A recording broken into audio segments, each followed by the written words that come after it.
Welcome everybody to another episode of the Gents Talk series. We got with us Tychon Carter. My guy. Now, I wrote down your bio here, so forgive me. I try to remember these things, but then as soon as I get into the studio, this is why I can never be an actor, because I'll forget my lines. I can remember them up to the point where I get in, and then I gotta forget them. But you were the winner of Big Brother Season 9, and you are a youth program director, but more importantly, but more recently, you're in the process of putting together a panel on mental health featuring, the esteemed Julie Black, who it seems to be a champion of mental health in a lot of ways. So shout out to Miss Julie Black for that. But Tychon, welcome. Thanks for joining us. And we're really excited to have this conversation because you're doing a lot of great stuff for mental health and men in particular. And you don't shy away from that conversation, do you? Not at all. No. I mean, it's a conversation that it's my voice. And I believe you have to use your voice to speak on what you believe in. And that's what I do. How did you get to that? Because it doesn't always come naturally, right? Or is this something that you've always grown up thinking, I need to advocate for something like this? No, it's not something I've always thought about directly.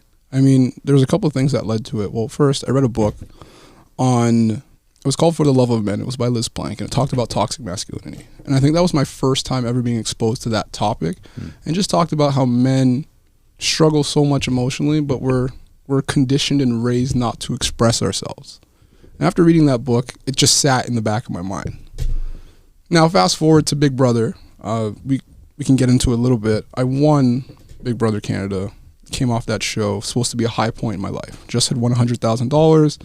Everybody's recognizing me on the streets. It's like what everybody on the outside would look as like a climax, a pinnacle, something that this is like a very successful moment for me. But in that moment, I felt so empty. Like it just didn't feel what I thought it would feel like and what everybody expected it to feel like for me. I felt pressure. I felt alone. I felt just hollow. And I said to myself, if I'm feeling like this at this moment, at what is supposed to be the highest point in my life, what are others going through who are at low points or not even at high points in their life? What are they dealing with? And when I started to ask myself that question, I started to think that pleasure or that happiness has to come from something external. It has to come from something. He meant to say internal. Yeah. That happiness, your happiness has to come internally. It's not that next house. It's not that next job. Yeah. It's not that peak that's going to make you happy. It's going to be from inside. And I think that's an incredible awareness because a lot of people still struggle to think that if I go and shop or if I buy that new Versace shirt or if I get that new house or that bigger house or if I get that promotion that all of a sudden it's going to validate all my feelings and make me feel better. But oftentimes you still feel empty. So when you sort of realized that at that climax of everything up to your life at that point, you hit this big climax, you get the money, you get the recognition, and you still feel this way, what did you do next? I spoke about it. Okay. Started talking about it through social media. So at the same time, I simultaneously started it in content creation. I signed with an agency and I said, okay, I'm going to be a creator. But as a creator, I realized, yes, you can just make content that's funny. You can make content that's lifestyle. I could just be another guy with my shirt off flexing all the time. Or I could be somebody who stands for something. And in my experience being on television, I stood for something on television. And without even knowing it, I was just being myself. But talking about things like systemic discrimination, toxic masculinity, and mental health, I said, you know what? I want to continue to have this conversation. So every day, I'm going to develop content called the Mental Health Monday, or in some way, whether it's funny, whether it's deep, whether in any way I can talk about it, we're going to talk about mental health on this day every week. And ever since then, I've done one every Monday. Oh. And what's the reception been like?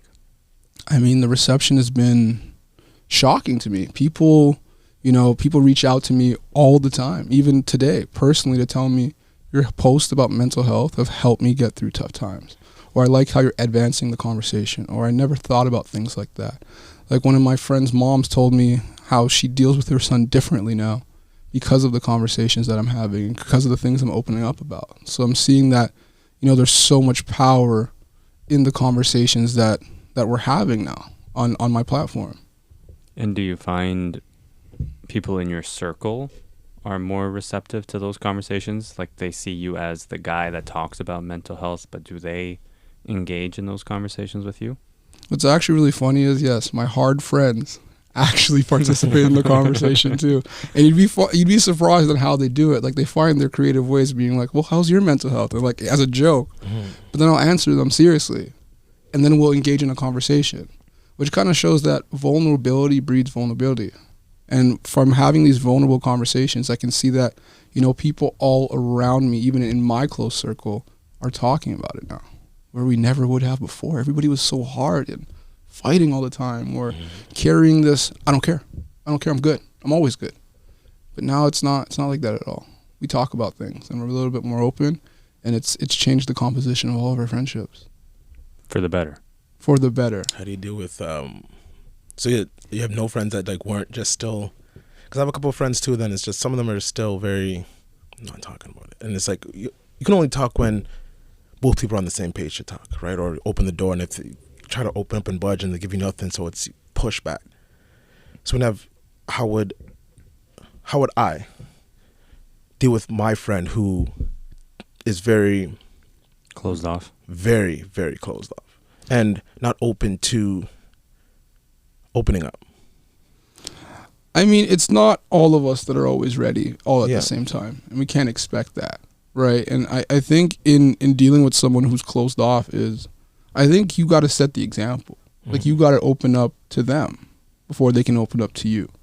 And I think for me, it's really about, you know, talking about the things that I want to be vulnerable about, or things that I'm struggling with, or things I maybe want their advice on.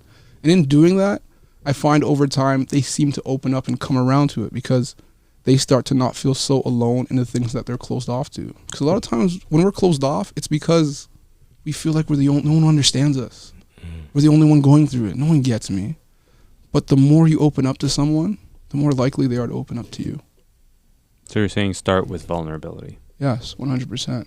When you put that on the table, it adds another dimension to the relationship, to the friendship.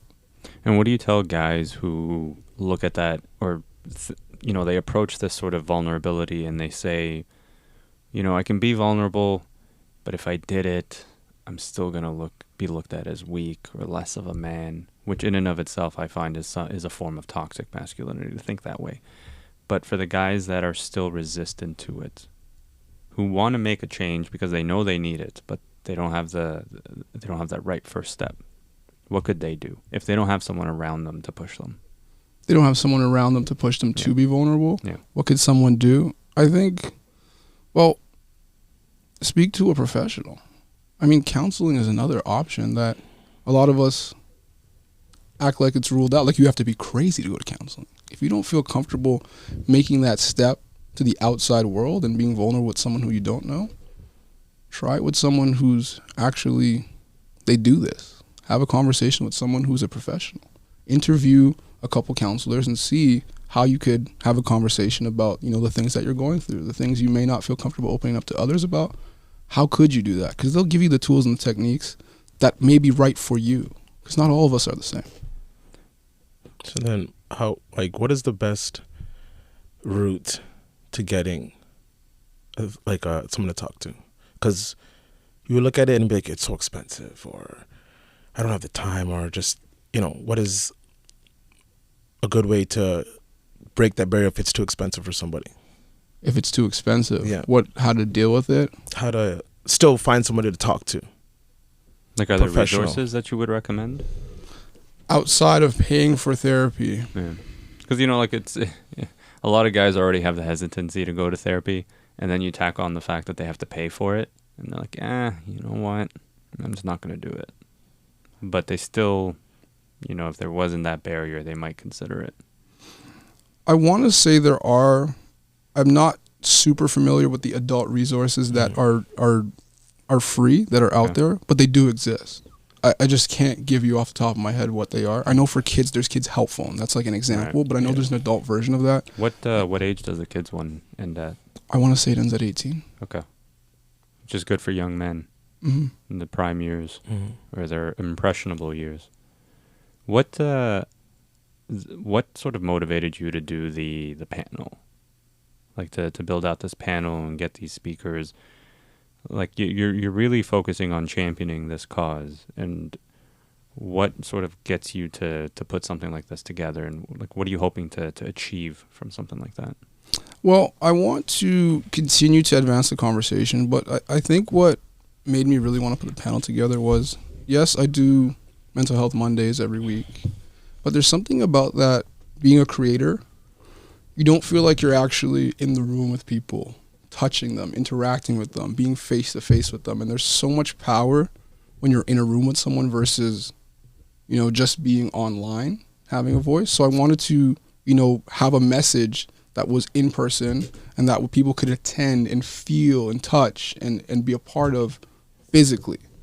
That's really where the idea came from. And further to that, I do a lot of motivational speaking. So I go into schools and I see the impact of these in-person conversations. So I want to bring that to people, and I want to do it in a way where it's not, it is a panel, but it's supposed to be fun. There's supposed to be games, there's supposed to be audience interaction. It's supposed to be, let's remove the heaviness around all the conversations around mental health. Let's make it fun.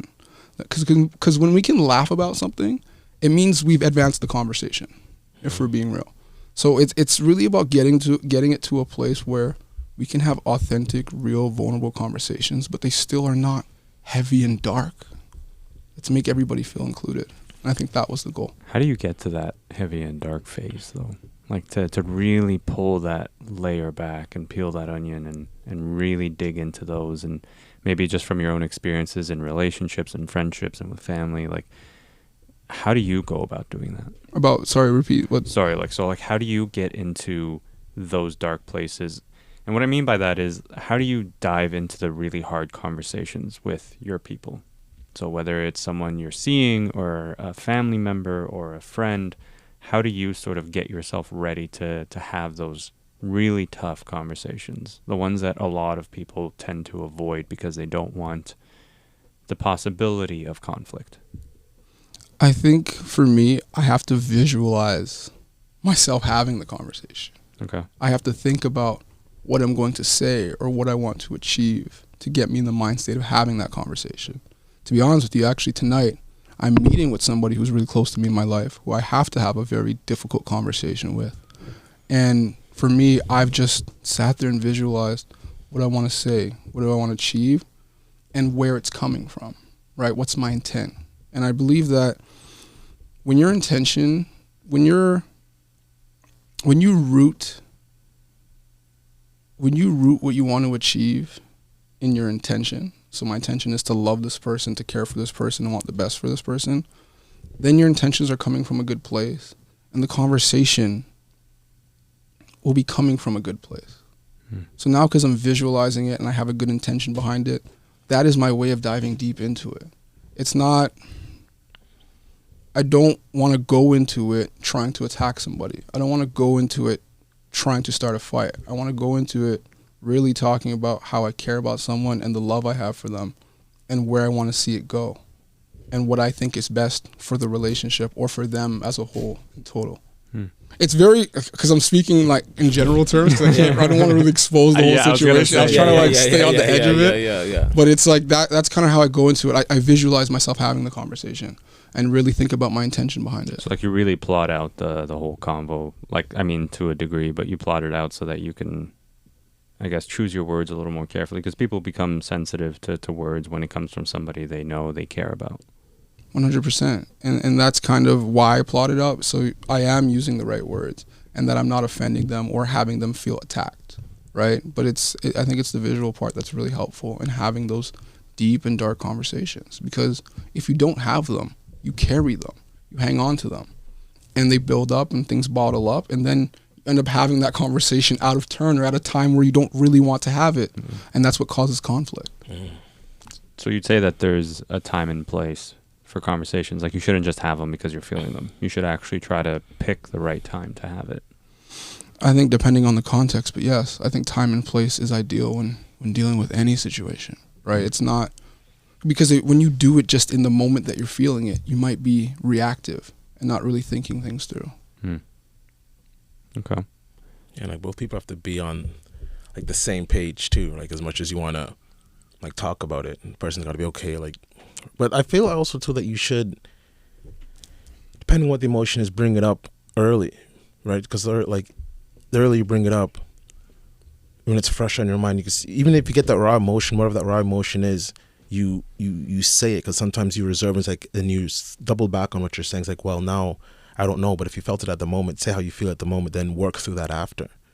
And I feel like the one thing about when people have a lot of, with anger, at least they're saying what's on their mind, I find, which is still good, but it's harder. Sometimes it comes out harsh. Yes, and it's just like, but then it's something they come back and it's, oh, I didn't mean that. It's like, that's what I don't understand. For me, it's like, okay, how do you get so mad and you say something that you just don't even mean? It's odd. Do you ever had that? I personally haven't had that, but I've had it happen to me. Yeah. I'm not the one usually saying the mean stuff. No. I'm not the one that's just like screaming. No, but like, yeah, like in an argument with somebody and they just say some stuff and then they back up to like, yeah. So, but to me, because I don't act that way, it's that's what you mean. Like, how do you not mean that? But like, no, I don't mean that. That was just me. I was mad trying to say something. I don't understand how that works. So what I think happens personally is that there are people, they may not mean it, but they thought about it before. And I think that's what happens. Like there's some people who get into conflict and they just want to say anything to either feel like they're winning the conflict or to hurt you. Yeah. So they say something hurtful even though they actually may not mean it. So in those situations, I think they don't mean it. They're just trying to advance the conflict. It's reactive. Yeah. It's its own little defense mechanism, I guess. Yeah, I mean, sometimes when people feel attacked, it's like, how can I jab at you the hardest, right? Like, you made me feel this way. How do I make you feel that way now? So where does... You've mentioned toxic masculinity a few times now. Firstly, let's sort of hear what you define that to mean, because everyone has a very different variation on that term. But what does toxic masculinity mean to you? Great question.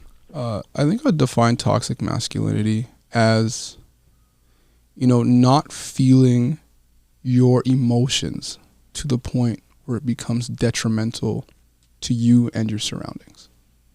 Okay. That's how I would define it. And what I mean by that is bottling things up and then losing your mind at some point.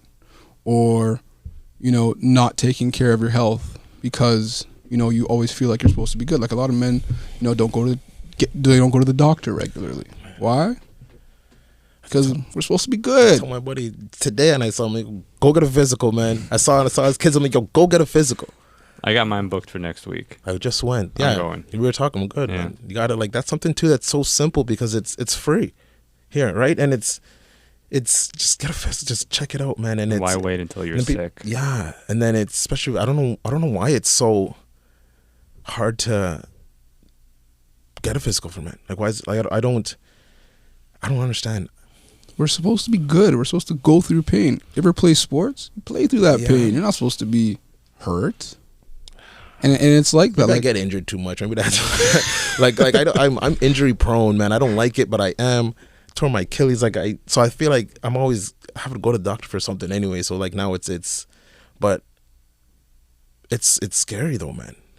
It's scary knowing that like you're not gonna go, and then because it's a fear of something that you might get, and then like what if it is something?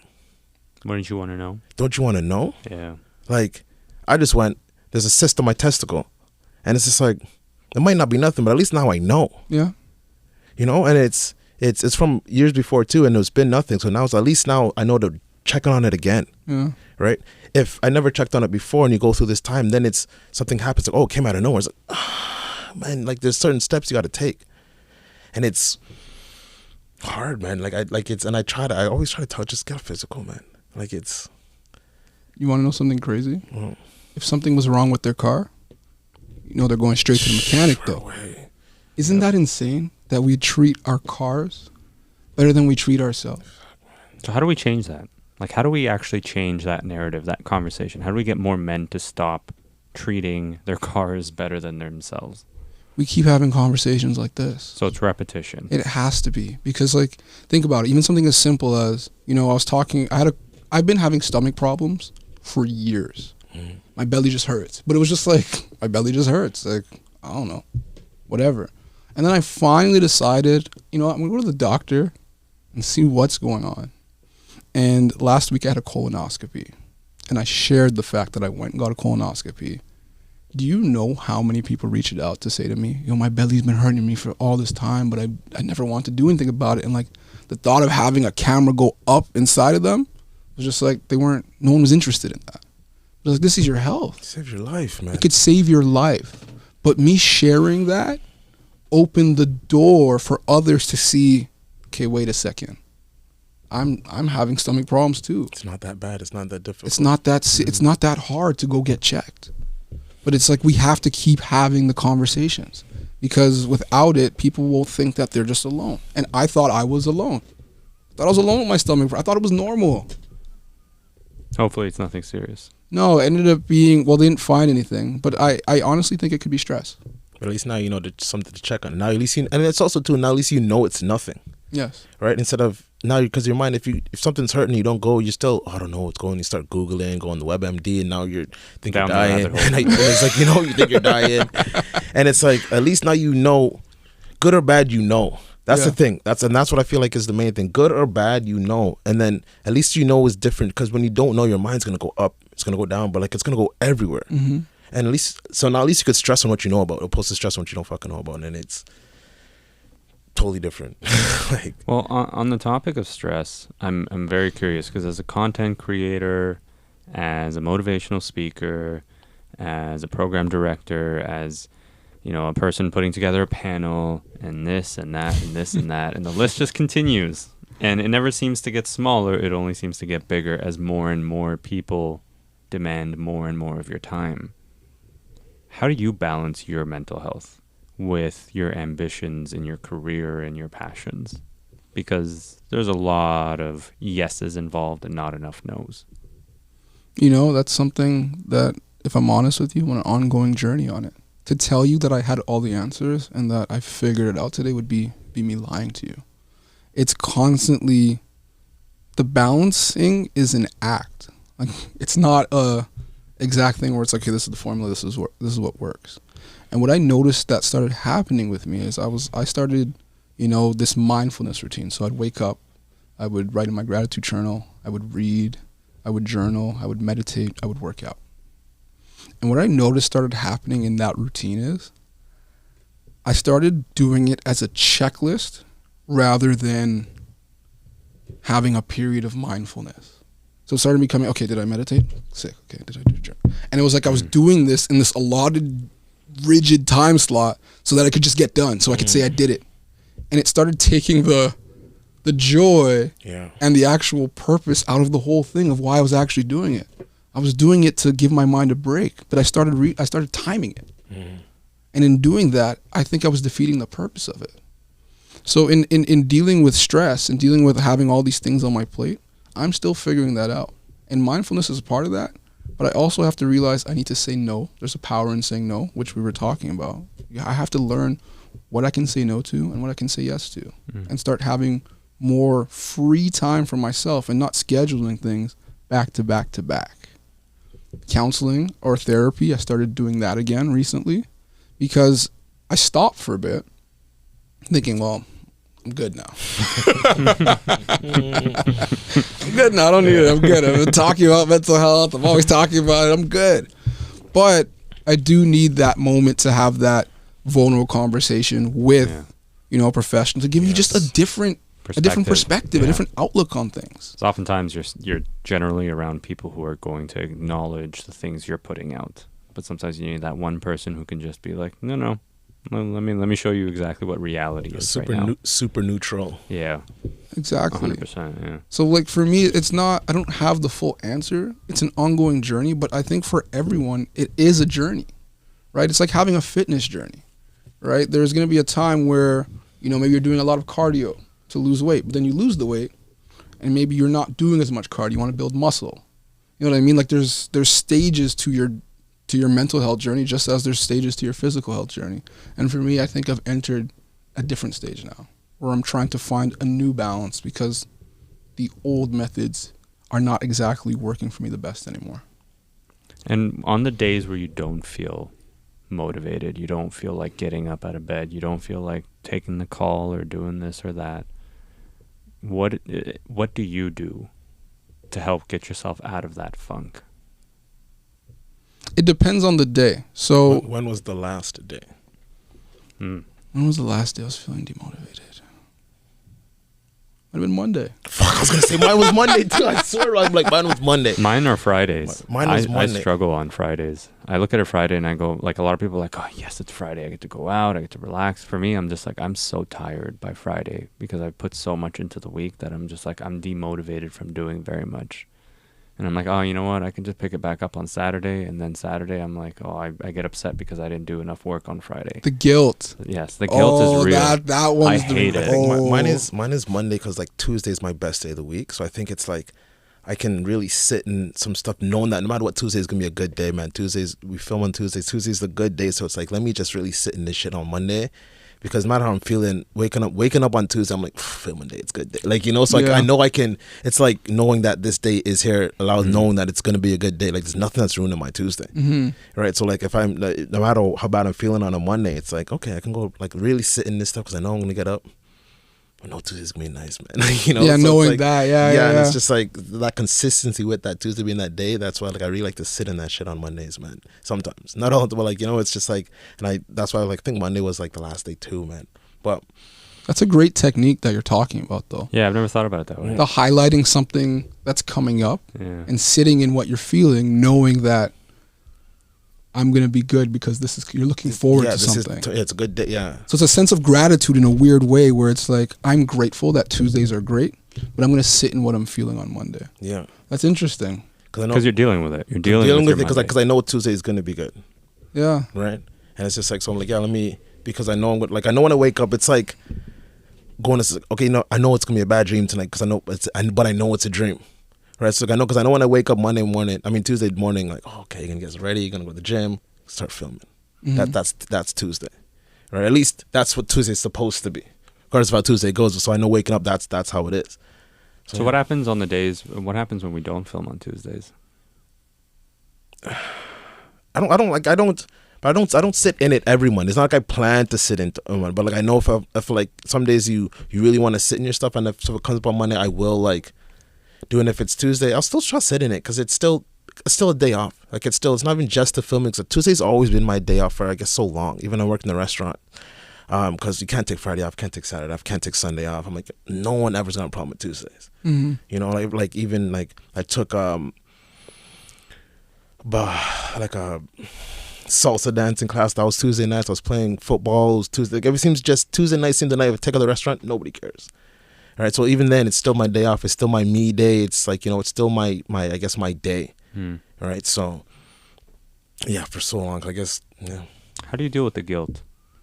The guilt. How do I deal with that? That's a wrestling match. I lose that match so many times. I lost that match yesterday. I've lost that match, I think, already today. Like, and I fully admit it because I always like we were talking about how. You know, you do work and then you'll go and you'll stop and you're like, man, I could be doing something else right now. Like I just wasted an hour watching a show on Netflix or whatnot. And it's so hard. And I know this, but it's so hard to understand that sometimes doing nothing is doing something.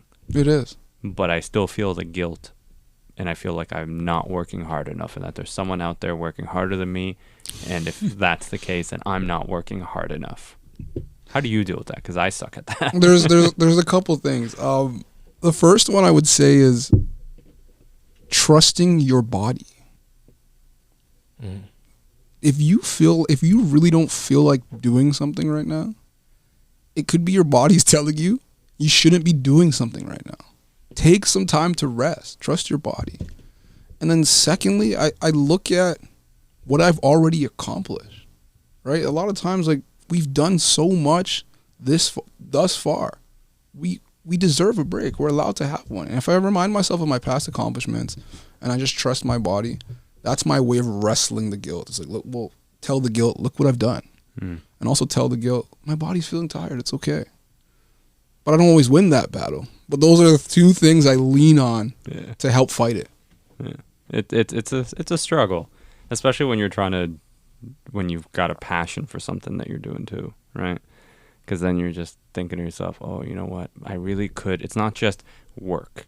It's a passion. And you don't really have a time. It's not a 9 to 5. Your passion is 24/7, right? And so you're constantly wrestling with that guilt, trying to get to that point. When you do wrestle with it and you don't succeed, I'm always curious about what happens when something doesn't work, what people do. Specifically on this guilt piece, what do you do then? I will just sit in my feelings. Okay. When the guilt wins, I'll sit in my feelings. And I think as we get stronger in finding coping techniques to better our mental health, that'll depend on the duration in which we sit in those feelings. Yeah. Because there was a time where I could sit in those feelings for a few days. Weeks. Some people weeks. Right? Because, we're not doing the things that we need to do in which to come out of those feelings. Yeah.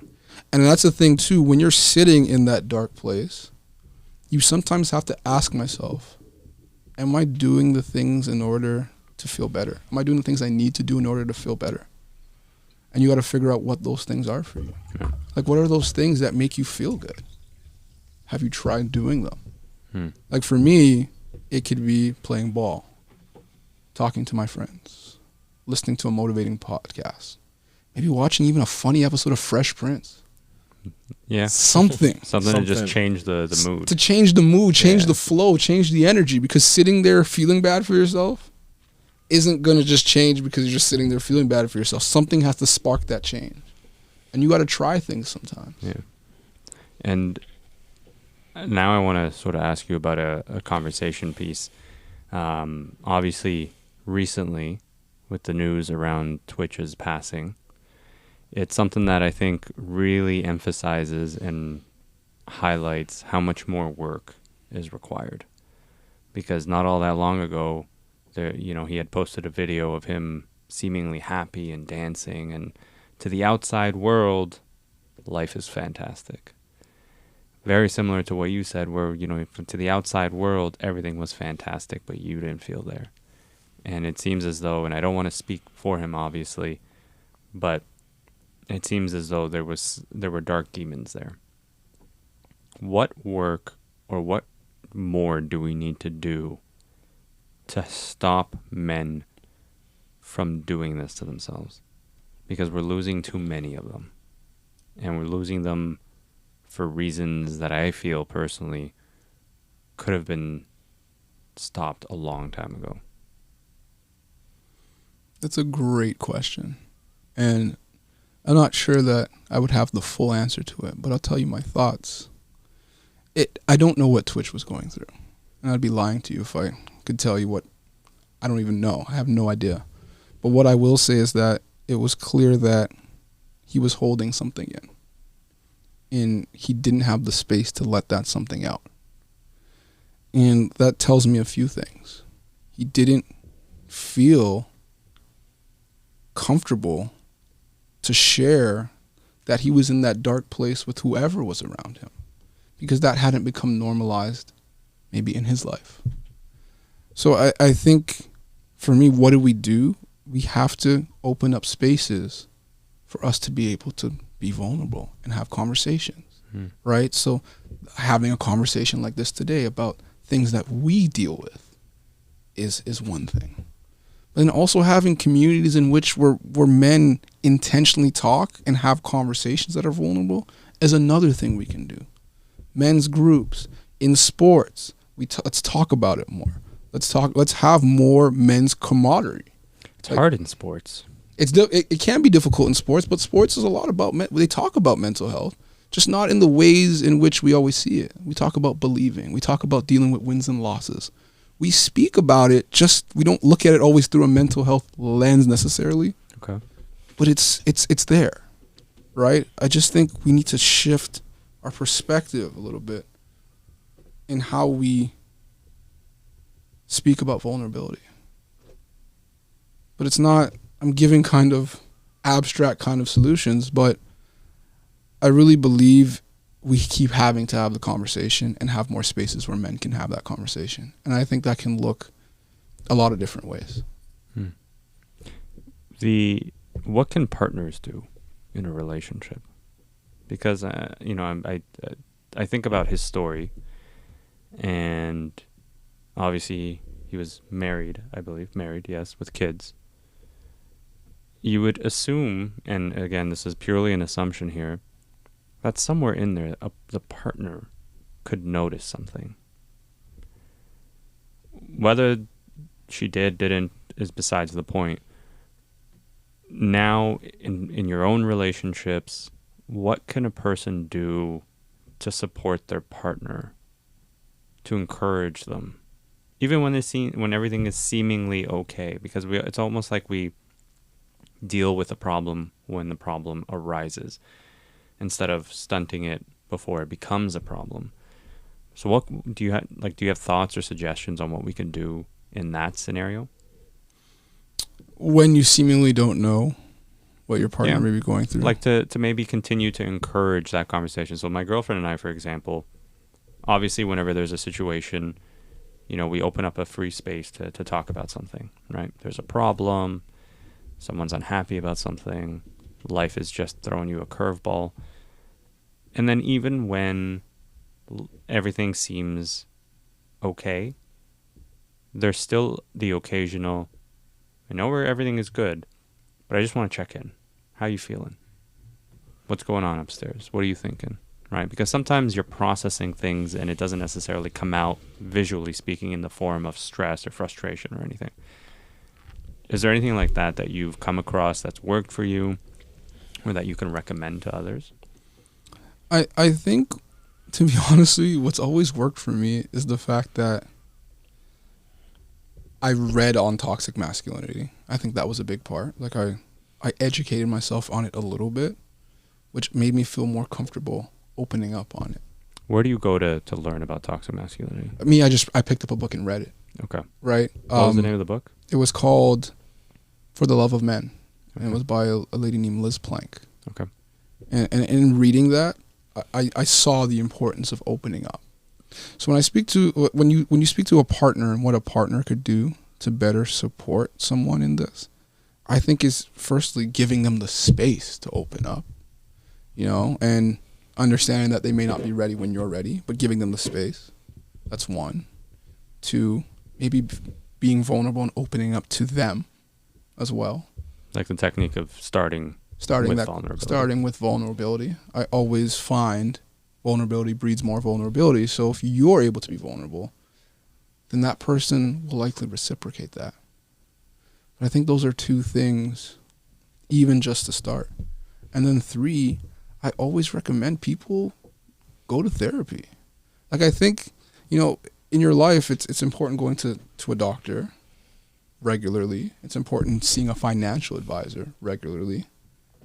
It's also important to go to therapy and have those conversations, whether it's group or whether it's alone. But there's power in that, right? But I think as a partner, those are the things I would likely recommend. I'm not an expert or anything, but just but you're going through that journey, right? Yeah. And I don't know if anybody can really be labeled an expert, but more so just someone who's experienced something and is sharing that journey and sharing that perspective on things. Right, because we've all been through that in some way. Yeah, I don't even think it's about being an expert too. It's just showing. I think not being an expert helps too, because we're all real people. That's a good point. It's like when you're experts, okay, well that person's professional. It's like, well, we're real people because we're all just shows because everybody's going through some shit. No matter what, at all times, it's just but we're all still you're not the only person fighting. I think that's the hardest part, is you think that you're the only person out there fighting, and it's just no, and. It might be a different fight, obviously, and however deep your fight is only you can determine how deep that is. My rock bottom could be I lost whatever it is, right? Just because you might not think that's rock bottom, because your rock bottom isn't that, doesn't make that not my rock bottom. Doesn't diminish it. Mm-hmm. Exactly, and it's just so people's I feel at least when I was really at my lowest, and it's I don't want to tell somebody that this, and it's well, you're not even, that can't be that bad. Or you the fear of it's that judgment too, that you feel I don't want to speak on it. What was your lowest? 2018, that year. Yeah, either 2018 or 2019, and the whole year was just like you look back and it's just a fucking going down, man. And then it was like I remember it was near the end of the year too, and I was just sitting there, standing like over like water, like a bridge, like the curb. I'm just sitting there telling myself, I'm like, fuck this, man. Fuck this, man. Fuck all this bullshit. I'm done. Like, and I was standing and it was cold and I was just like, fucking we figure it out, man. Like, but like, and it's I guess maybe at that point, like I was just that second is just I didn't want to, like, cause I don't swim. My head was like, let me just fucking, like, I'm done. Like if I walk off this cliff right now, I'm done, man. Like, it's nighttime, ain't nobody saving me, like, you know, and it is what it is. So you felt as if, would that be easier than to face what you were facing? Yeah, you go through that, and then it's just like sitting there, I'm just like, I give this motherfucker one more shot, man. But like I gotta give my all in it. Yeah. I gotta give my fucking all into it, right? Let me do all these things I keep fucking hearing these people talk about. Let me try this shit out and see if it fucking makes me feel better. Then if not, I'll come back here and told you motherfuckers and I'll do it. Like, you know, when I haven't felt that way ever since, right? And it's just so hard to see people. And I think that's when you really care about people, because you've been to such a bad place. You just don't want anybody to be there. And it sucks because no matter what you do, people are still going to be there. People are still going to do. But like, I guess that's why we like doing this shit, because like the more you talk about it, the more people you could, like, as long as it's like one person, two people, like, and that person can tell somebody, and then like just not trying to fucking save the world, but like just save some people, right? And if this can, you know how many times like we get people reaching out, you talk about getting people reach out, and it's just like, get the word out there, because why not? Yeah. Why not? Like it's so this, nothing else matters, man, but your mental health.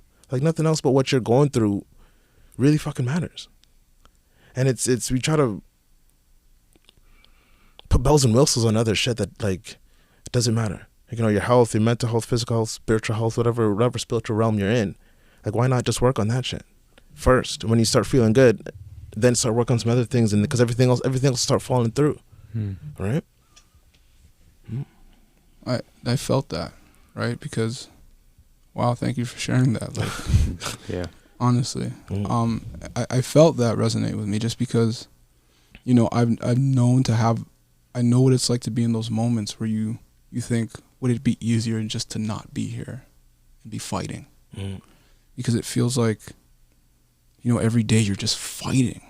Like, there's days I wake up, I'm just not happy, and I'm just like, I feel like it's just so hard to exist. So when you share that, it's like, I know that feeling. Everybody knows that fucking feeling. And that's the thing too, when we realize that everybody knows that feeling, to me at least, it lightens it. It's like, okay, cool, man, like, I'm going through this shit. So you start talking to somebody like, yeah, fuck, it sucked it up. And then like they start going through shit, like, oh, I don't want this shit. And I don't know if it's cynical or not, but like knowing that like we're all going through some shit, and like it's rough out here helps me feel better. Okay, like you're not alone. You're not alone. The only way I feel like the only way I'm gonna get out of this fucking shit is if we all get out of this shit, man. And we all is whoever we all is, to whoever is. And it's just, I don't know, man.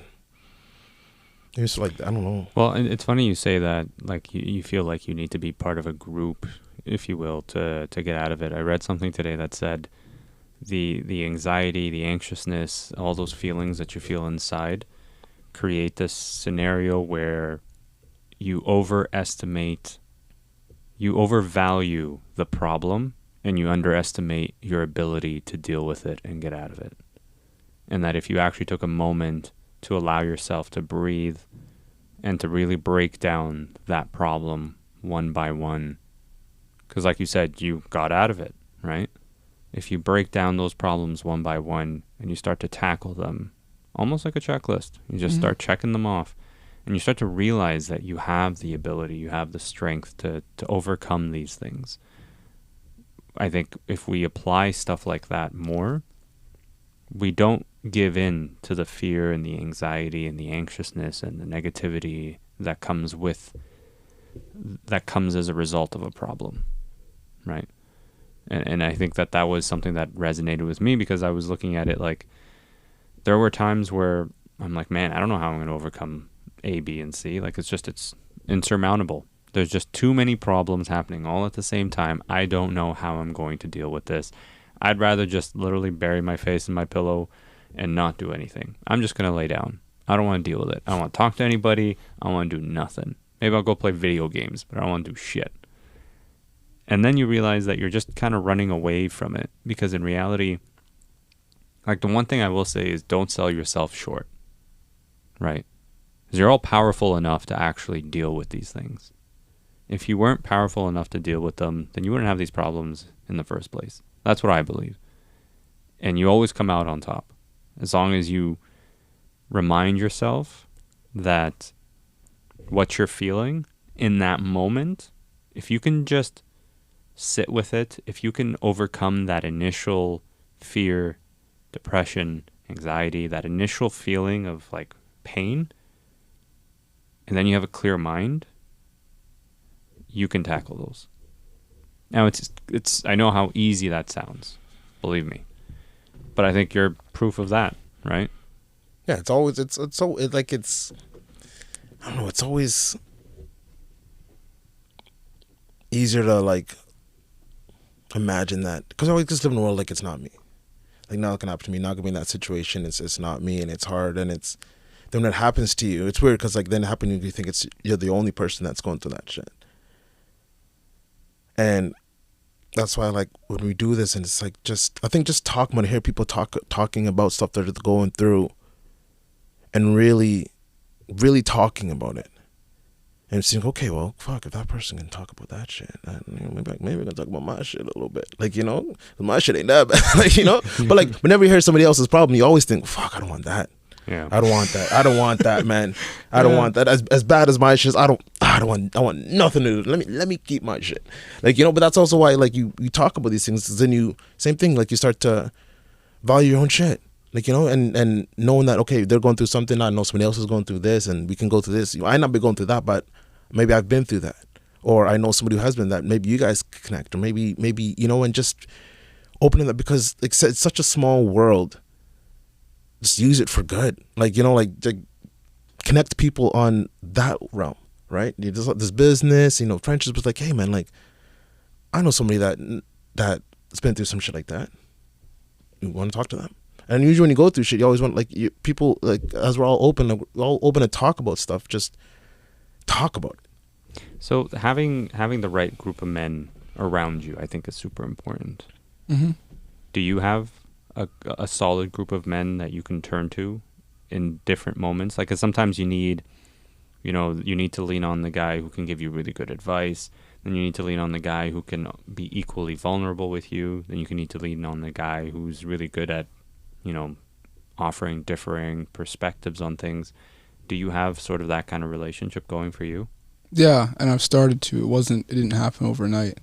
I think once vulnerability became normalized in my group of friends, and like even wider circle, like my stepdad, I have ex-coaches, like I have people outside of just my circle of friends who I talk to. I do have a supported group of men. But what I was going to say is I think it almost even goes beyond that. It even goes to what the elephant in the room, I think, is social media, the things we consume. Yes. You know what I mean? Let's go there. Because that's a Pandora's box of, like, if we're being real, it's the media we consume has a huge effect on our mental health. Because we're seeing, you know, everybody's highlight reel thinking, why am I not there? Why am I not there yet? Why am I not good enough? Why did my video get as many views? Why am I not this? Why am I not that? That has a detrimental effect on our mental health. Yeah. And to be real, it's like social media is a tool, and it's not responsible for us feeling this way. But it's the way in which we use that tool that can contribute to us feeling the way we feel. And we weren't trained how to use. It's not like when social media came out, we were like, okay, here's a course on how on how to use social media. It just kind of happened, and then we just started consuming it. Yeah. And it spits out what you give it, right? Like, and it's the algorithms, man. And it's great. So yeah, sometimes like, you gotta go in. Every once in a while, I go in and I'm like, let me cut off some of these meme groups, man. Just meme pages, just because I'm watching so many memes. At that point in time, where it's like, there's too many like accounts. Maybe I shouldn't be following this account. I don't need to follow this account right now. Let me just not follow it. If I can go back to, but like every once in a while, you just gotta check what's on your main feed because it's. I try to fill mine with more positive stuff. Mm-hmm. I try to. Like motivational quotes, motivational videos, so that even if I'm not looking for them, it's still, if I just stumble upon it, it's just that extra little infusion of motivation or a thought to remember, that kind of thing. Yeah, like every time I see something, even if I don't like it, I'll make sure like I like it, because obviously the more you like, the more comes up. So now like I'm always at a quote. I'm like, if I ever pause for a quote, like it, like, you know, because then more quotes will come. Like, no, I get quotes on my shit all the time. Like I'm like, oh, that's nice. I'm like, you know, I like it, shirt, and it helps because now you start seeing more positive stuff, right? The more stuff you like. So it's like if your feed is feeding you shit, it's because you're giving it the shit to feed you. That's a choice, right? Like we can make a choice about what we follow and what we like, and if we choose to like videos of people fighting and screaming and toxic stuff, what's going to be in our brains? Yeah. Whereas if we're talking about goal setting, positivity, financial goal, if we follow accounts that talk about all those positive things, what's going to be in our mind? Yeah, there's going to be balance all the time, but you got to make sure you got to hit every aspect of it. Like, you know, it's got to have the balance. How do you balance that though as a content creator yourself? Because that means you're spending a lot more time than the average person. You're spending you're spending your regular time like a normal person on social media, just scrolling for whatever reasons. But then you're also on there because you're engaging with people, you're creating content, you're putting out content. How are you balancing social media in your life with everything you're doing? That's a really tough one because sometimes you're scrolling aimlessly. Man, it's too you get stuck in that TikTok. Always. Just looking at trends. You can't help it. Like you can't help it. You can't, right? And I think one way for me is, you know, following people who are in a similar space that I am, watching content of others who are in a similar space that I'm in, because it's a lot of the stuff I do is health, growth, financial, like things that are actually going to help me either succeed personally or for my brand. That's kind of the way I do it, is try to just make sure that's the content that I'm mostly watching.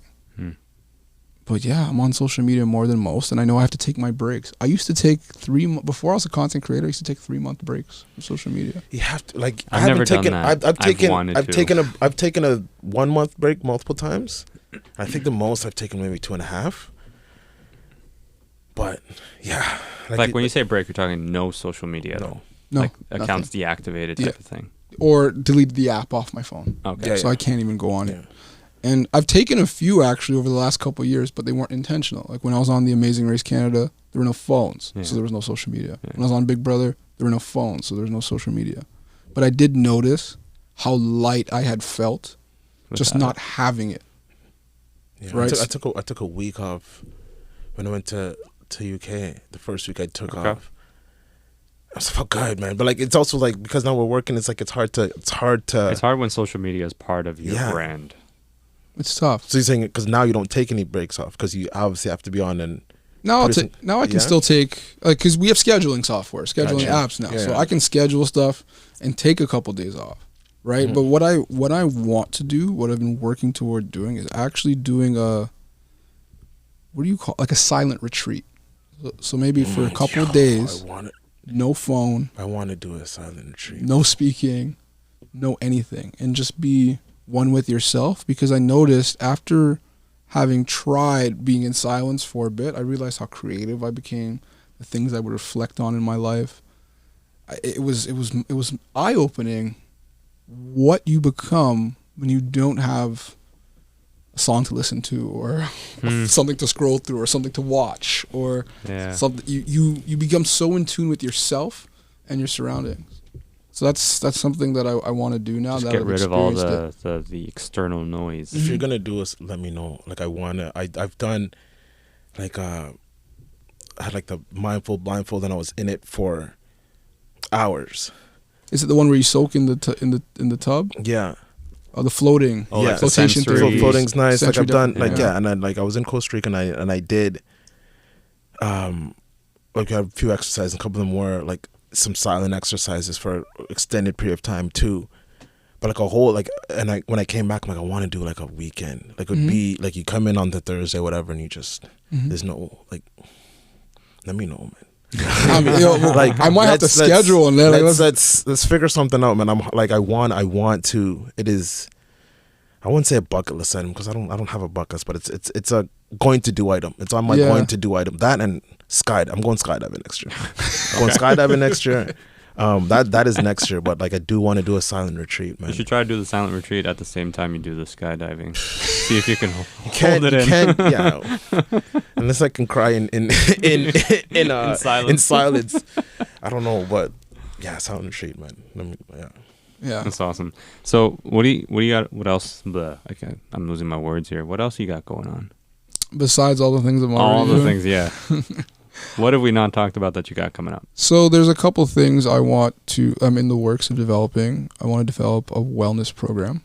Okay. You know, because I use a lot of my social media to promote other brands, but I want to start building my own brand and my own business. So I want to build a wellness program where people can join me on my wellness journey and participate in it. Because there's two things I feel like that would do. It would help us all do the things we need to do in order to strengthen or become mentally healthier. And secondly, it's accountability. So it's accountability for me and accountability for the group. So that's something I'm working on. And then I'm working on launching another couple tools, like a journal I want to launch. And I want to launch another card kind of vulnerability thing so we can, maximize the conversations that we're having. So those are the other things that I'm working on, but I'm really trying to hone in on building my brand and building, a wellness portfolio, as to say, to help others, be as healthy as they can be. That's awesome, man. Yeah. Tychon, thank you, brother, for coming in. Oh, thank you for having Time me. flies. Yeah, it flies. An hour, right on the dot. The work you do is incredible, and it's needed, and it's important, and I thank you personally for doing it, because when I see your content, it reminds me of what we're trying to do here. When we get the DMs, it reminds me of what we're trying to do here, which is ultimately just to create a space for men to start having these conversations. Because if it results in one man not taking his life, and one man seeking help, and one man building a better future for himself, I think that's a success. And so you're inspiring, and I'm really excited for this panel. Let me know. I'd love to come. And best of luck to everything you're doing, man. We're gonna keep in touch. We're gonna follow your journey, and then we're definitely gonna have you back in here, after you've rested and you've said no to some other got things. some sleep in you. Yeah. You know what I mean? Just a couple wellness silent retreats. Exactly, You know what I mean? But appreciate it, man. Thank you very much for coming. Thank you for having me, man. What the work you guys are doing is amazing. And, Thank you. And I think it's so well needed. And as long as we keep having these conversations, that's the difference. Yeah, 100%. Couldn't agree with you more. Appreciate it, brother. Of course. Poncho, thank you. appreciate Don't you. forget to like, comment, subscribe, do the man, whole, the whole follow social media thing. Canadian podcast. Right? Yes, so sir. we gotta support Canadian podcasts. 100%. That's right. Appreciate it, everybody. Thank you, Thank guys, you. man. Thank you. Appreciate.